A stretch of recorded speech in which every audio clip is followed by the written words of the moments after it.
네, 검찰이 부정부패 척결을 위해 이른바 포자방을 정조준하고 나서자 MB정부를 겨냥한 표적 수사라며 친이계 인사들이 반발하고 나섰습니다. 네, 과연 여당 내 계파 갈등을 촉발하는 계기가 될지 이 내용을 포함해서요 한 주간의 정치권 이슈를 두 분의 전문가와 함께 살펴보도록 하겠습니다. 네, 오늘 고영신 한양대 특임 교수 그리고 허성우 국가디자인 연구소 이사장 두 분 나오셨습니다. 안녕하세요. 네, 안녕하세요. 네.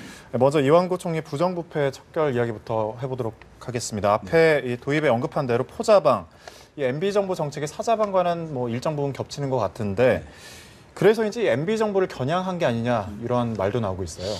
기본적으로 어떻게 보면 그 오비 일학이라고 이완구 총리께서 부패와의 전쟁을 선언하니까 바로 검찰에서 압수수색 들어가고 이런 모습들이 결국은 이제 늦은 감은 좀 있다고 봅니다. 근데 결과적으로 전 정부에 대한 어떤 사정이냐 아니면은 과거 전 정부 이전에 바로 이명박 정부 이전까지도 확대할 거냐 그런 부분인데 그러나 어쨌든 지금 이제 현안이 되고 있는 부분들 방산 비리라든가 그다음에 자원외교 이런 부분들은 결국 이제 전 정부의 문제다 보니까 마치 이게 전 정부를 겨냥한 마치 그 표적 수사냐 이렇게 되는데 저는 기본적으로 그거는 좀 다르다고 봅니다. 왜냐하면은 부패 척결이라는 것은 어느 특정 정부의 어떤 전유물이 아니고 부패라는 것은 지속적이고 계속적인 문제거든요.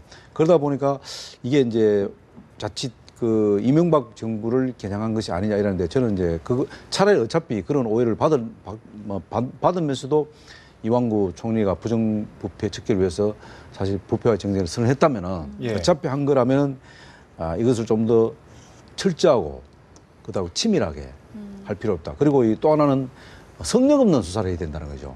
어떤 거는 봐주고 어떤 거는 안 봐주고 정치적 어떤 그 정무적 판단을 검찰이 해서 이것을 봐주고 안 봐주고 이래서는 안 된다는 거죠. 그렇기 때문에 아까 제가 말씀드려도 부패와 전쟁이라는 것은 지속성이 있는 거지 어느 정부에 딱 끊어서 하는 건 아니거든요. 그렇기 때문에 어차피 칼을 뺐으니까 정말로 이제 성역 없는 수사를 해야 된다. 다만 전 정부의 문제들이 거의 대부분이다 보니까 상당히 아마 전 정부한테 저항이라든가 또 오해에 살만한 일이 생길 수도 있습니다. 현 정부가. 그러나 그거는 절대로 감안할 필요가 없다. 물론 이제 친박 쪽에서 일부 상당히 반대 입장을 밝히는 경우도 있습니다만 그런데 개념할 필요가 없다. 어차피 수사를 칼을 뺐기 때문에 성령 없이 할 필요가 있다고 보는 거죠. 네, 교수님께서는 어떻게 생각하십니까? MB정부를 겨냥한 것이 아니냐 이런 오해를 받을 만하죠. 또 하나는 부정부패라는 것은 이 정권뿐만 아니라 모든 정권에 있어서의 가장 중요한 과제들인데 왜 느닷없이 뜬금없이 부정부패 척결을 들고 나왔나. 국민들은 이런 생각을 할 수밖에 없죠.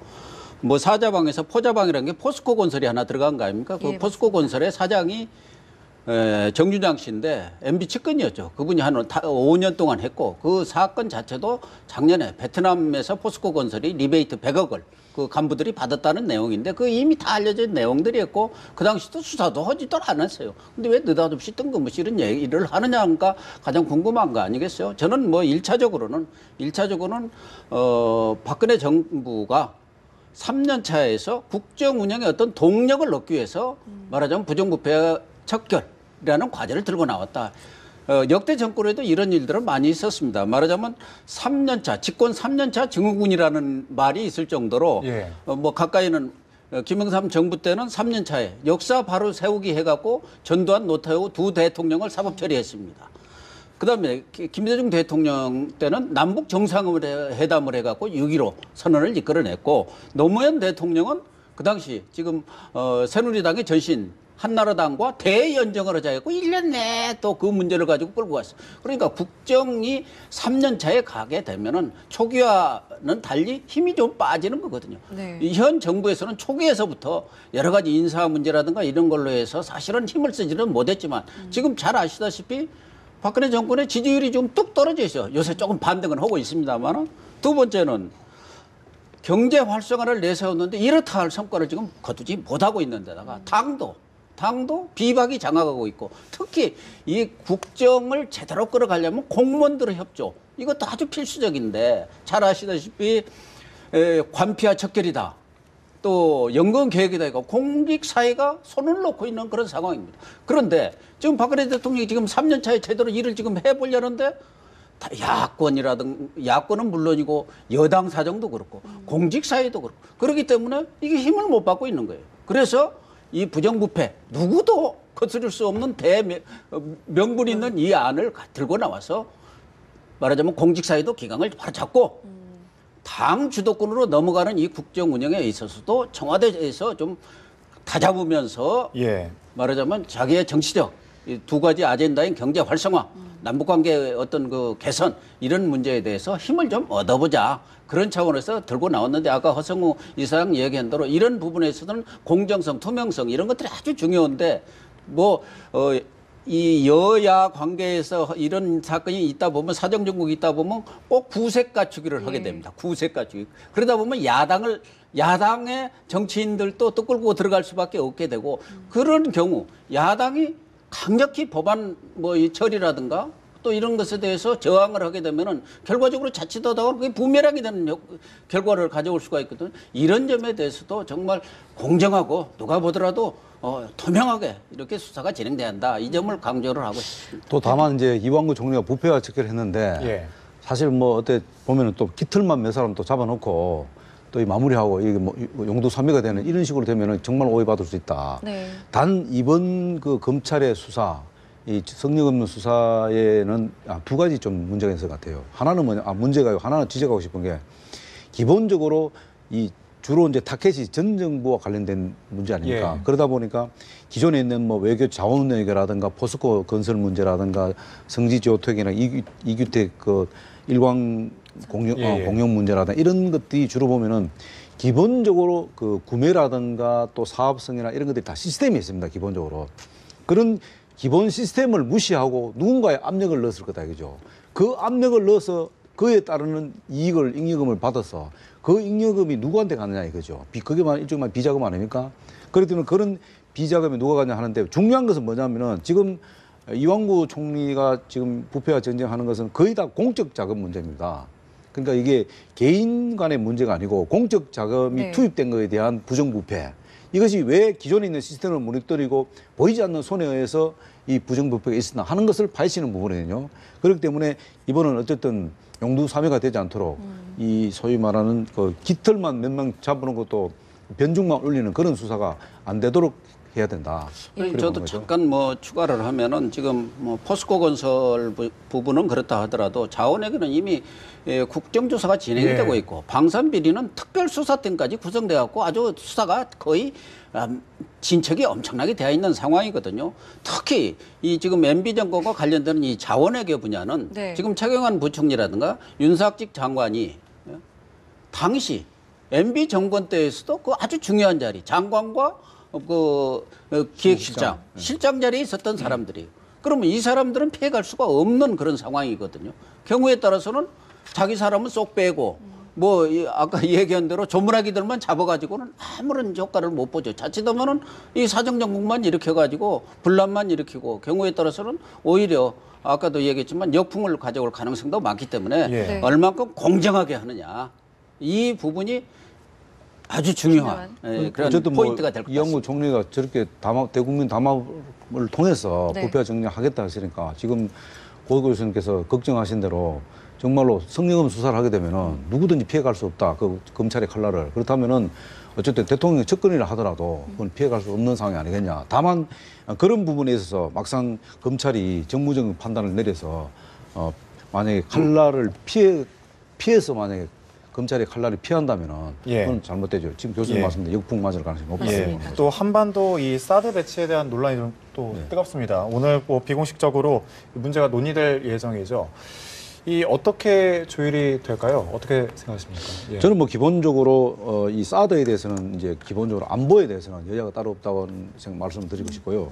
다만 이제 이 사드 배치와 관련돼서 이 조금 이제 참 냉정한 그 외교 문제 이런 것들이 이제 접촉하게 됩니다. 예. 그렇다면은 여러 가지 요소들이 많습니다만 딱 한 가지 말씀드리고 싶은 것은 우리 안보와 결국 가장 중요한 건 중국의 안보가 이 상충이 되거든요. 우리만 사드가 들어왔을 적에는. 그렇다면은 지금 이제 야당에서 말한 대로 사드 배치를 조공이라는 네, 표현까지 쓰고 조공이요. 있는데 그렇다면 우리가 안보를 포기하고 중국에다가 우리 안보를 맡길 수 있습니까? 그리고 그걸 포기한다면 그럼 조공이 아니고 그럼 뭡니까? 그럼 그거는 그럼 중국한테 그러면 우리 안보를 포기하고 중국한테 바치면은 그거는 그 상납입니까? 안보 상납입니까? 그렇지 않거든요. 안보라는 것은 아까 말한 여야가 따로 없다는 것은 뭐냐면 안보는 우리 스스로 지키는 겁니다. 그렇죠. 누구의 어떤 힘을 빌릴 수 있는 상황이 아닙니다. 우리 영토를 우리가 지켜야지 누구에 의지한다는 겁니다. 그래서 저는 이 사드 문제는 기본적으로 중국의 눈치도 볼 필요 없다. 우리가 필요해서 우리는 이건 파마되는 겁니다. 그렇다면 하는 과정에 있어서 국민들의 합의가 필요하다면 설득이 필요하고 그리고 정부에서 나설 필요 있다면 당당히 나서갖고 이 사드 문제는 좀 그냥 어물쩍 넘어갈 상황은 아니다. 이 예. 부분은 명확하게 좀 해서 우리의 국익과 안보를 위해서 우리 스스로 지키겠다는 차원에서 이것을 판단할 좀 근거를 마련할 필요가 있다. 이게 만약에 계속 이 사드 문제가 지금 여당 내부에서도 문제가 있는데 이게 또 여야 간의 어떤 협상 과정에서 문제가 생기면은 결국은 이게 또 이상한 방향으로 갈 가능성이 없다. 또 뭐 주한미군 철수라든가 또 반미 문제라든가 이런 걸로 번질 확률이 있으니까 이 부분은 좀 정부에서 가능하면 좀 명확하게 입장을 좀 어느 단계에는 좀 표명할 필요가 있지 않겠나 네. 그래 봅니다. 그러니까 이 안보와 관련된 문제인데 국방부가 뭐 정말 몰랐든지 아니면 알았는데도 모르쇠를 하는 건지 모르겠지만 어쨌든 지금까지 어떤 모습만 봤을 때는 굉장히 좀 안일했다라는 평가를 벗어나기는 어려울 것 같아요. 지금 보도에 의하면은 주한미군에서는 사드 배치할 적정 장소가 어딘가까지를 지금 조사를 그렇죠. 했다는 거거든요. 그러면은 미국에서는 심도 있게 검토를 했고 미국 입장에서는 어떻게든 한국에다 지금 사드 배치를 하려는 것이죠. 미국이 말하는 MD 체제에 우리나라를 포함시키려고 하는 게 미국의 입장입니다. 그런데 안보 만능주의 이것도 우리가 배격해야 합니다. 안보를 위해서는 뭐든지 좋다. 이렇게 돼서는 안 돼요. 안보가 정말 우리 안보에 필요한 것이냐, 꼭 필요한 거냐.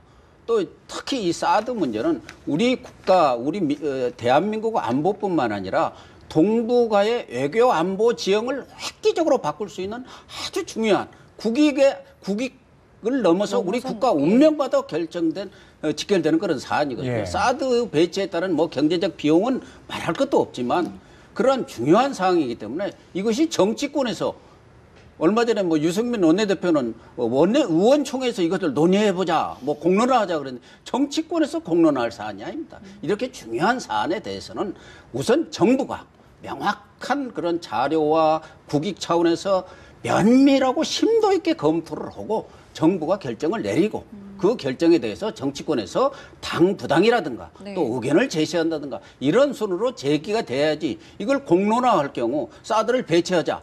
말자 해갖고 그렇지 않아도 우리가 과거에도 좌우 이념 논쟁으로 번졌는데 이게 외교 안보 논쟁으로 다시 국론이 분열을 낼 가능성이 많거든요.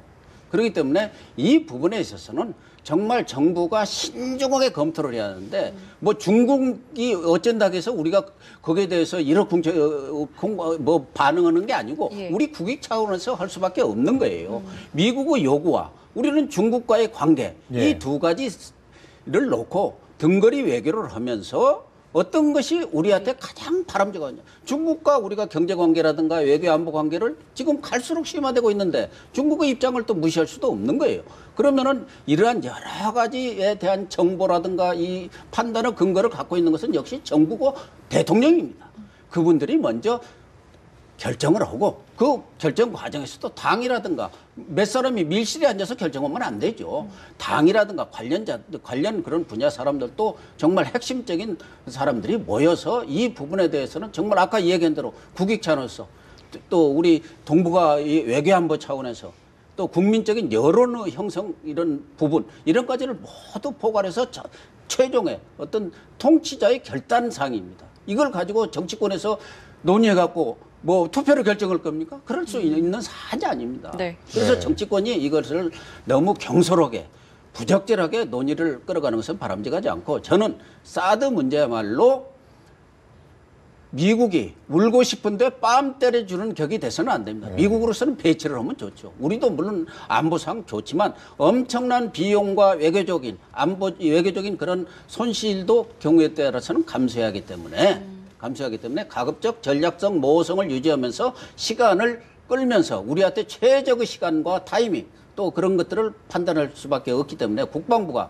최근에 좀 안이한 거 아니냐. 너희들 뭐하고 있느냐 네. 할 수도 있지만 국방부의 입장도 저는 이해를 할 수밖에 없다. 예, 이 우리- 부분에 대해서 국방부가 뭐 도입하자 말자 이렇게 선거밖에 할 이유가 없어요. 왜 우리가 예. 할 이유가 뭐가 있습니까? 우리 현실에 맞춰서 조금 더 확실하게 할 조금- 필요가 있다. 이렇게 뭐 조금 정리해 그 볼수 부분에 대해서 저는 있겠네요. 예. 조금 좀 이견이 있다고 보는데 뭐 교수님 말씀대해서 뭐 충분히 이해 뭐 저도 동의는 일부 하는 부분이 있습니다만 아까 이제 두 가지입니다. 안보 만능주의하고 덩거리 외교라고 했는데 사실 뭐 사드 문제나 이런 것들은 뭐 그렇다고 해서 뭐 이거 투표로 할 사항도 아니고 예. 정말로 이 국가 전략적인 차원에서 일단 결정할 사항인데 다만 이것이 뭐 사드를 배치를 함으로 해서 마치 뭐 우리가 미국의 굴복에서 미국의 MD 광역화에 우리 이 한반도가 편입되는 식으로 이렇게 해서 마치 미국의 어떤 그 압력에 못 이겨서 우리가 이걸 사드를 배치한다. 이런 부분은 저는 동의할 수 없습니다. 왜냐하면 사드는 우리가 필요해서 하는 거지. 다만